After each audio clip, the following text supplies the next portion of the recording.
Oke, contohnya misalnya begini. Kita menempatkan benda di ruang 2 ya. Misalnya ruang bendanya di sini. Mana ruangan benda kan ini ya. Benda taruh di ruang 2 di sini. Nah, oke. Nah, maka bayangannya di mana? Kemarin kan antara ruang benda ditambah ruang bayangan harus sama dengan 5. Berarti ruang bendanya di ruang 2, maka ruang bayangannya di mana? Bayangannya di ruang 3. Tapi ruang 3-nya bukan ruang 3 ini. Ini ruang 3 untuk benda. Nah, kita mau cari ruang 3 bayangan. Mana ruang 3 bayangan? Di sini. Ya. Oke, berarti di sini. Nah, ini tegak atau terbalik? Nah, sifatnya sebenarnya sama seperti kemarin. Kalau benda di ruang 2 dan benda di ruang 3, maka sifatnya terbalik. Itu ya. Nah, diperbesar atau diperkecil? Dari 2 ke 3 berarti dia diperbesar. Nyata atau maya? Nah, untuk pada lensa itu kebalikan dari cermin. Kalau cermin kemarin kan, cermin itu kan sifatnya memantulkan. Maka bayangan nyata pada cermin itu adanya di depan cermin. Tapi kalau pada lensa itu kan sifatnya membiaskan. Membiaskan itu kan menembus. Berarti bayangan nyata itu ada di belakang lensa yang hasil tembusan. Jadi bayangan yang terbentuk di belakang lensa di sini itu akan menghasilkan bayangan yang nyata. Jadi gini. Oke, seperti itu. Nah, sekarang contoh lain misalnya benda kita tempatkan di ruang 1. Benda tempatkan di ruang 1. Yang warna biru ya. Di sini.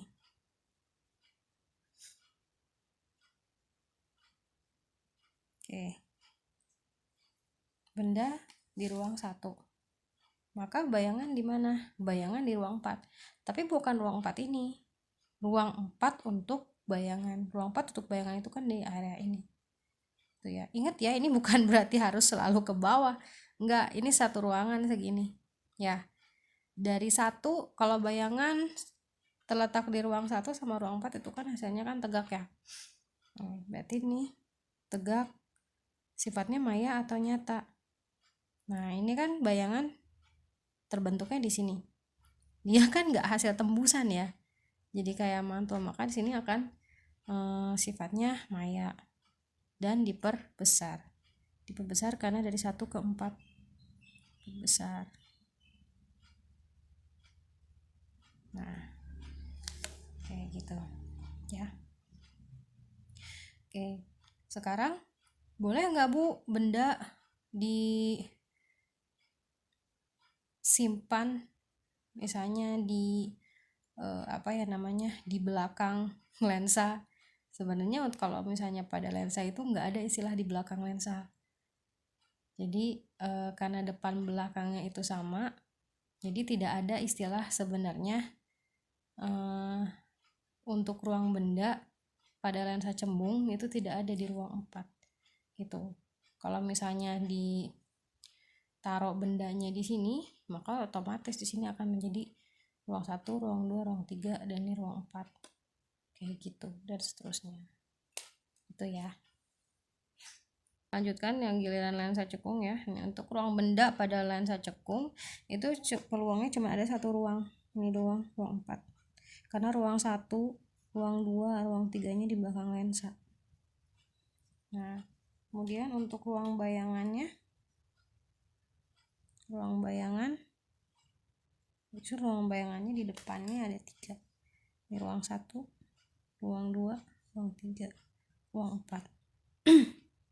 Nah, berarti di sini kemungkinan kita cuma bisa menempatkan ruang benda itu cuma ada satu kemungkinan aja, ruang 4. Ruang 4 itu satu kawasan semua dari sini. Dari depan sini sampai sini semua ruang 4. Itu ya. Jadi kalau misalnya kita mau taruh benda di sini, mau taruh benda di sini, di sini, itu sama aja. Karena ini satu ruang 4. Nah, jadi kalau misalnya kita taruh ruang di sini, ruang 4, ya. Nah, bayangan yang akan terbentuk di mana? Kalau benda di ruang 4 berarti bayangan di ruang 1 dong. Ruang 1 di ruang bayangan tuh di mana? Di sini, di depan sini. Di sini juga. Jadi di sini. Dan sifatnya maya, diperkecil. Nah, kalau depan lensa ini kan sifatnya maya. Tuh ya, jadi ini garis putus-putus.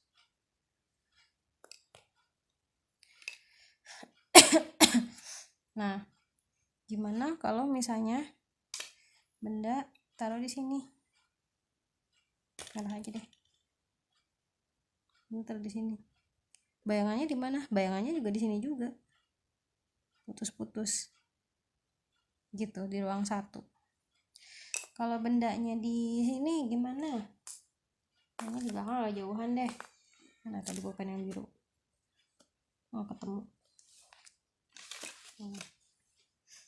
Misalnya di sini. Bendanya di mana? Di sini juga bendanya. Di sini juga. Letaknya udah pasti persis ini enggak? Ya enggak sih, yang pasti dia masih ada di area ruang 1 gitu. Itu ya. Berarti emang cuma ada satu kemungkinan dong, betul. Jadi kalau misalnya pada lensa cekung itu menghasilkan bayangan maya, tegak, dan diperkecil. Makanya kalau misalnya pada alat optik itu kan tujuannya adalah untuk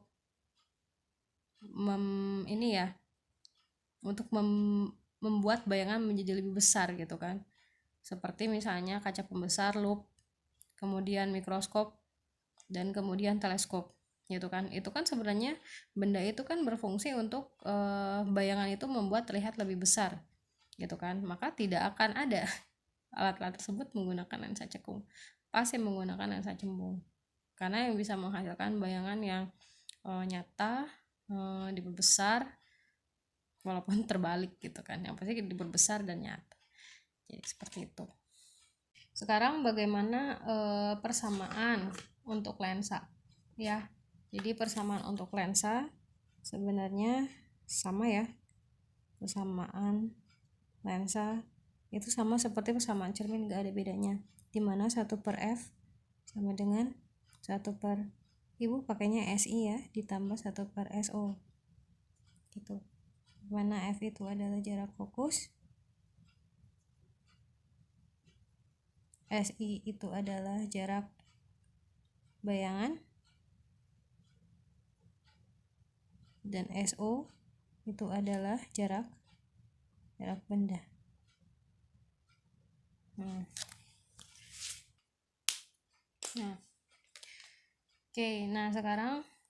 sekarang aturannya gitu ya.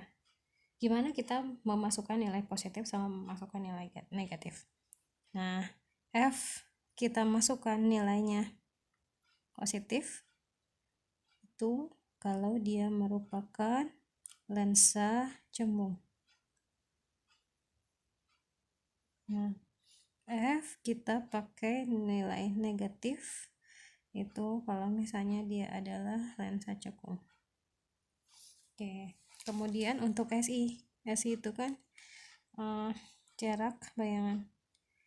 Kamu memasukkan SI-nya itu nilainya positif kalau dia menghasilkan bayangannya sudah diketahui bayangan nyata, dan masukkan nilai negatif kalau sudah diketahui bayangannya itu adalah bayangan maya. Nah, sekarang bagaimana kalau SO?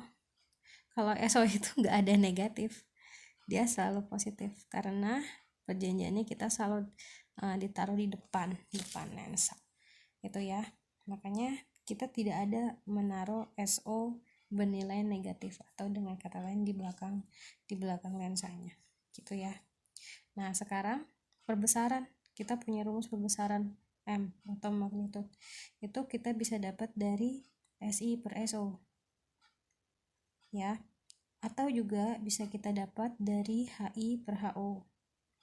Nah, HI itu apa? HI itu adalah tinggi bayangan.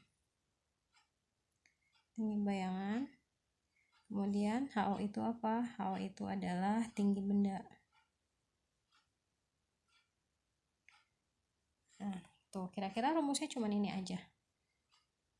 Oh ya, ada satu lagi. Kemudian di sini nilai F, nilai R ya, atau jari-jari kelengkungan itu dapat dari 2 kali fokus. Nah, ini sih udah tahu ya umum gitu. Lanjutkan dengan contoh soal. Di sini kita punya sebuah benda diletakkan 10 cm di depan lensa. Panjang fokusnya 5 cm. Yang ditanyakan adalah tentukan jarak bayangan, kebesaran, dan sifat-sifat bayangannya jika lensa itu adalah yang pertama. Nanti kita kerjakan untuk lensa cembung. Nah, yang kedua nanti untuk lensa cekung. Itu ya. Oke, yang pertama dulu. Yang pertama untuk yang A itu apabila lensanya adalah lensa cembung. Nah, lensa cembung di sini berarti sebuah benda 10 meter di depan lensa. Berarti itu yang diketahui adalah SO-nya. SO-nya adalah 10 cm. Kemudian fokusnya 5 cm. Nah, 5 cm ini fokus lensa cembung. Nah, lensa cembung itu kan fokusnya pasti positif, maka masukin F-nya adalah 5 cm.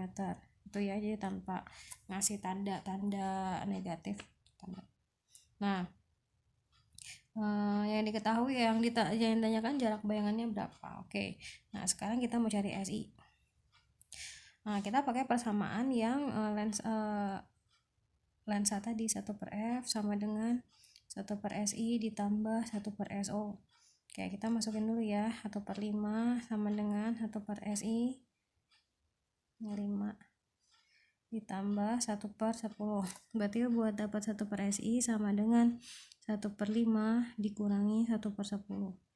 Jadi 1/SI sama dengan, ini kita samakan penyebut, 10 bagi 5 2 kali 1 2 dikurangi 1. Itu ya.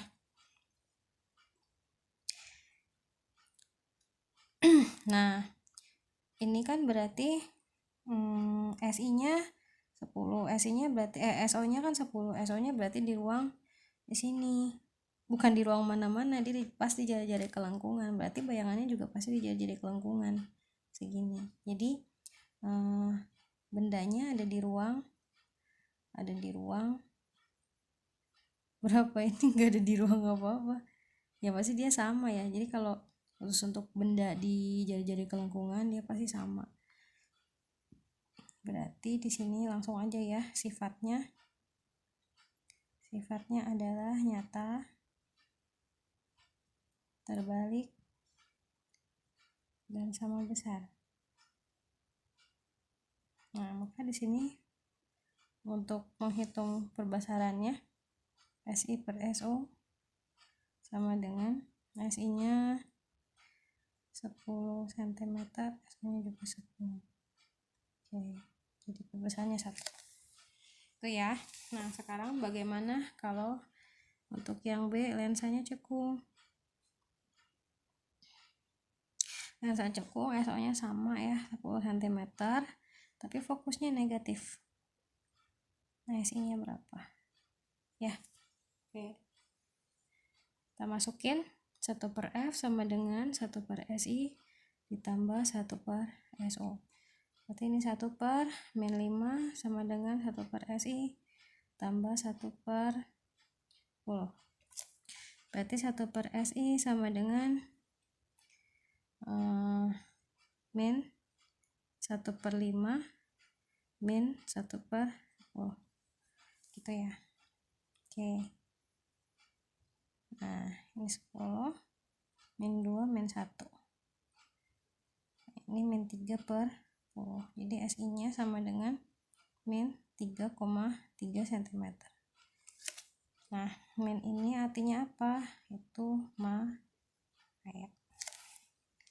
Oke. Sekarang kalau misalnya SI kita analisis ya. SI-nya di ruang berapa? Fokusnya kan di ruang 5 ya. Bendanya di ruang berapa? Fokusnya kan 5. Berarti tadi benda ada di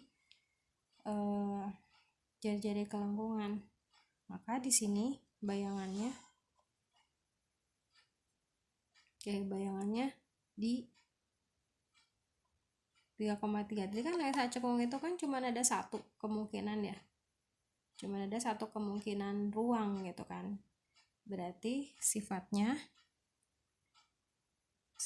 adalah maya kemudian tegak, dan diperkecil. Oke, diperkecilnya berapa kali? Kita hitung M sama dengan SI per SO itu 3,3 dikurangi, sebenarnya ini pakai tanda mutlak ya, jadi kalaupun ada negatif itu kita hilangkan negatifnya, 10. Jadi kira-kira lah 1/3 kali gitu.